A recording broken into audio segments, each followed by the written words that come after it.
নমস্কাৰ কৃষক বন্ধুসকল, Assam agriculture tips YouTube channel সকলোকে স্বাগতম জনাইছোঁ। এতিয়া কৃষক বন্ধুসকল, আপোনালোকে দেখিছে মই মোৰ কবি খেতিত আছোঁ আৰু কবি খেতিত মই আজি এটা স্প্ৰে কৰিম। তিনিটা মেডিচিন একেলগে কৰি স্প্ৰে কৰিম। গতিকে কি কৰোঁ আৰু কোনখিনি সময়ত একচুৱেলি কৰিব লাগে সেইখিনি কথা মই ভিডিঅ'ৰ মাজেদি মই আপোনালোকক দেখুৱাম। আৰু কৃষক বন্ধুসকল, এটা কথা, মোৰ যোনটো কবি খেতি, সেই কবি খেতিত আজি যোনটো মই স্প্ৰে কৰিম আৰু সেইটো এটা স্প্ৰে কৰাৰ সঠিক সময়, যেহেতু কবিৰ গছবিলাক হৈ গৈছে, এতিয়া অকল ফল আহিবলৈ বাকী আছে। গতিকে মই প্ৰথমতে আপোনালোকক ফুলকবিৰ গছবিলাক মই আপোনালোকক দেখুৱাই ল'ম।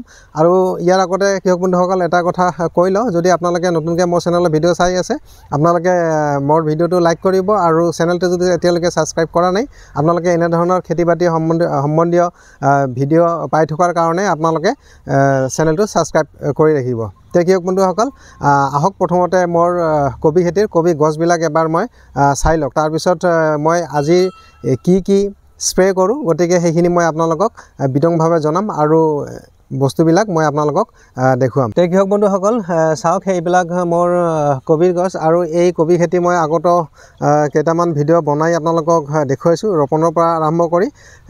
এয়া দেখিছে, এইখন গোটেই কবিৰ বাৰী হয়। ইয়াতে মোৰ আগতো কৈছোঁ যে ইয়াতে 2500 পুলি ৰোপণ কৰা আছে আৰু গছবিলাক চাওক, গছবিলাক হৈ গৈছে, এতিয়া মাত্ৰ ফল লাগিবৰ বাকী। গতিকে সেইখিনি সময়ত কৃষক বন্ধুসকল, আপোনালোকে যদি কবি খেতি কৰিছে বা কৰিব খোজে বা কৰি আছে, তেনেহ'লে আজিৰ যোনটো মই স্প্ৰে কৰিম সেইটো এটা গুৰুত্বপূৰ্ণ স্প্ৰে। আৰু এইখিনি সময়ত যেতিয়া আপোনালোকৰ কবিৰ গছবিলাক ৰেডি হৈ যাব, হয়তো সপ্তাহ 10 দিনৰ পিছত এইবিলাকত গুটি আহিব বা ফল আপোনালোকে দেখিবলৈ পাব, সৰু সৰু ফল আহিব। গতিকে তাৰ আগত আপোনালোকে কমেও 2টা স্প্ৰে কৰিব লাগিব। গতিকে কি স্প্ৰে কৰোঁ মই আপোনালোকক দেখুৱাই আছোঁ।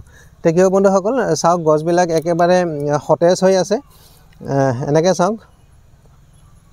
আৰু সাৰৰ কথালৈ যদি আহোঁ, সাৰ ইয়াতে মই মেক্সিমাম গোবৰ সাৰ ব্যৱহাৰ কৰিছোঁ, ৰাসায়নিক সাৰ কম পৰিমাণে ব্যৱহাৰ কৰিছোঁ, 10-26-26 আৰু ইউৰিয়া একেবাৰে কম পৰিমাণে ব্যৱহাৰ কৰিছোঁ। এতিয়া কৃষক বন্ধুসকলে এইখিনিতে আৰু এটা কথা কৈ থওঁ যে আপোনালোকে যিকোনো চব্জিৰ খেতিত আপোনালোকে ইউৰিয়া সাৰটো বেছিকৈ ব্যৱহাৰ নকৰিব।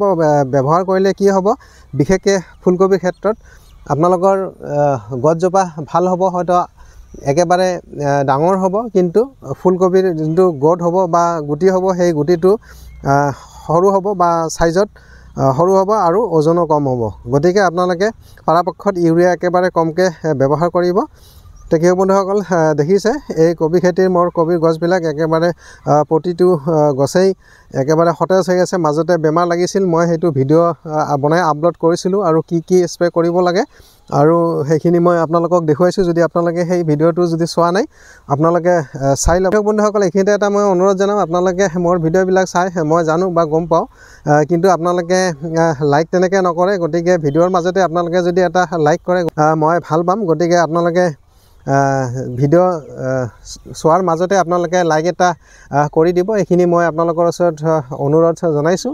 গছ ৰেডি হৈ গৈছে, হয়তো সপ্তাহ 10 দিনৰ মূৰত মই ফল বা ফুলকবি দেখিবলৈ পাম, সৰু সৰু ফুলকবিৰ গুটি আহিব। আৰু সেইখিনি সময়ত কৃষক বন্ধুসকল, 2টা স্প্ৰে অতি প্ৰয়োজন, একেবাৰে অত্যন্ত প্ৰয়োজন। যদি আপোনালোকে ফুলকবি খেতি কৰে বা কৰিব বিচাৰে বা যদি কৰি আছে, গতিকে এই 2টা স্প্ৰে যদি আপোনালোকে এতিয়ালৈকে কৰা নাই, আপোনালোকে মোৰ এই ভিডিঅ' চোৱাৰ পিছত আপোনালোকে নিশ্চয় স্প্ৰে কৰিব।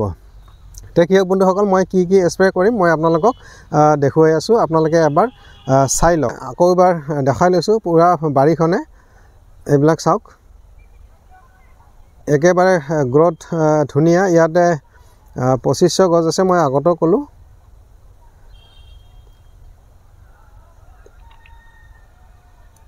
এয়া চাওক। এতিয়া কৃষক বন্ধুসকল, মোৰ অনুৰোধটো ৰক্ষা কৰিব। আপোনালোকে ভিডিঅ'টো চোৱাৰ পাছত যদি কিবা কামত অহা ভিডিঅ' বুলি ভাবে, গতিকে লাইক এটা নিশ্চয় কৰিব। কৃষক বন্ধুসকল, মই এতিয়া আপোনালোকক দেখুৱাম যে আজি মই কি স্প্ৰে কৰিম। আৰু এইখিনিতে আৰু এটা কথা কৈ থওঁ যে কৃষক বন্ধুসকল, আপোনালোকে সচৰাচৰ বা সদায় পৰাপক্ষত আজিকালি যিহেতু শীতকাল, গতিকে আপোনালোকে 3টাৰ পিছত আপোনালোকে যদি স্প্ৰে কৰে, সেইটো বহুত ৰিজাল্ট ভাল হয়।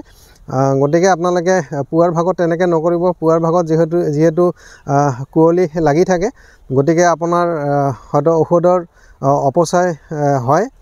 গতিকে আপোনালোকে 3টাৰ পিছত আপোনালোকে স্প্ৰে কৰক, আপোনালোকে 100% আপোনালোকে ৰিজাল্ট পাব।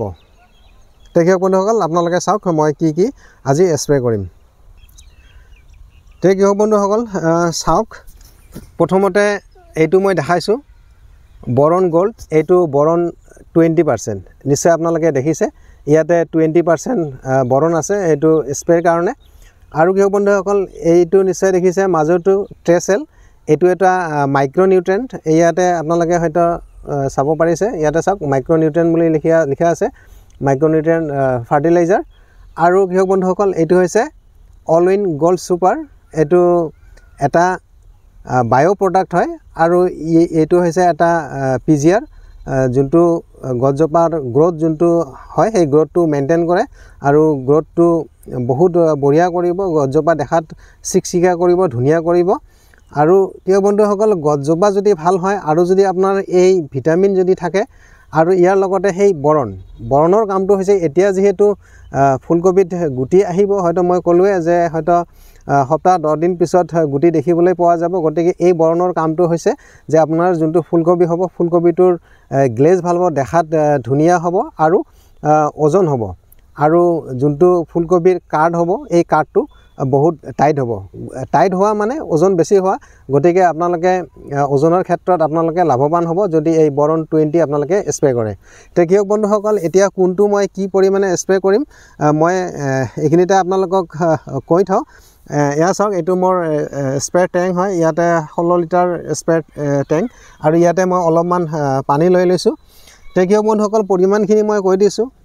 আপোনালোকে যোনটো ট্ৰেচেল, এইটো ট্ৰেচেল, এই ট্ৰেচেল আপোনালোকে কি কৰিব, প্ৰতি লিটাৰ পানীত 3 গ্ৰাম আপোনালোকে মিহলাব। যিহেতু ইয়াতে 15 লিটাৰ পানী থাকিব এই টেংকিত, গতিকে সেইটো 3-15 45 গ্ৰাম মই এইটো ট্ৰেচেল ইয়াতে মিক্স কৰিম।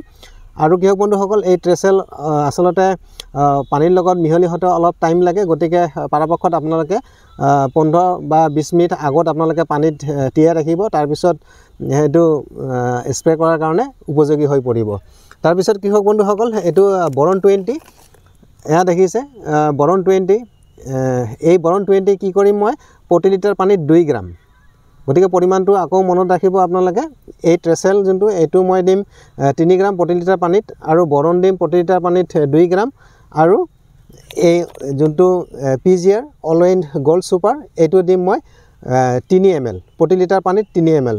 তাৰমানে এইটো দিম মই 30 গ্ৰাম এক টেংকিত, আৰু এইটো দিম মই 45 গ্ৰাম এক টেংকিত। আৰু এই যোনটো PGR হয়, এইটো লিকুইড হয়, এইটো মই দিম 3-15 45 ml। এনেকৈ মই দি এটা মিশ্ৰণ তৈয়াৰ কৰিম। আৰু মোৰ যোনটো ফুলকবিৰ খেতি হয়, এই গোটেই খেতিতে মই আজি স্প্ৰে কৰিম। আৰু মই ইয়াৰ গুণাগুণৰ কথা ক'লোৱে যে যেতিয়া আপোনালোকৰ ফুলকবিৰ গছ ৰেডি হৈ যাব, হয়তো যেতিয়া দেখিব যে সপ্তাহ 10 দিনৰ ভিতৰত হয়তো গুটি আহিব ফুলকবিত, এইখিনি সময়তে আপোনালোকে কমেও এইটো স্প্ৰে আপোনালোকে দুবাৰ কৰিব। মোটামুটি সপ্তাহ 10 দিন মূৰে মূৰে দুবাৰ কৰিব, তাৰপিছত আৰু কৰিব নালাগে। কৃষক বন্ধুসকল আপোনালোকে এনেকৈ 3টা প্ৰডাক্ট একেলগে মিহলাই আপোনালোকে এনেকৈ স্প্ৰে কৰিব। আৰু মই টাইমটো ক'লোৱে কোনখিনি সময়ত কৰিব। সদায় আপোনালোকে স্প্ৰেবিলাক গধূলি কৰাৰ চেষ্টা কৰিব, হয়তো 3টাৰ পিছত। তেতিয়াহ'লে আপোনালোকে দেখিব যে আপোনালোকে এটা ভাল ৰিজাল্ট দেখিবলৈ সক্ষম হ'ব। বন্ধুসকল আজিৰ এই ভিডিঅ'টো আপোনালোকক কেনেকুৱা লাগিলে, গতিকে আপোনালোকে কমেণ্টত জনাব আৰু ভিডিঅ'টো লাইক এটা নিশ্চয় কৰিব।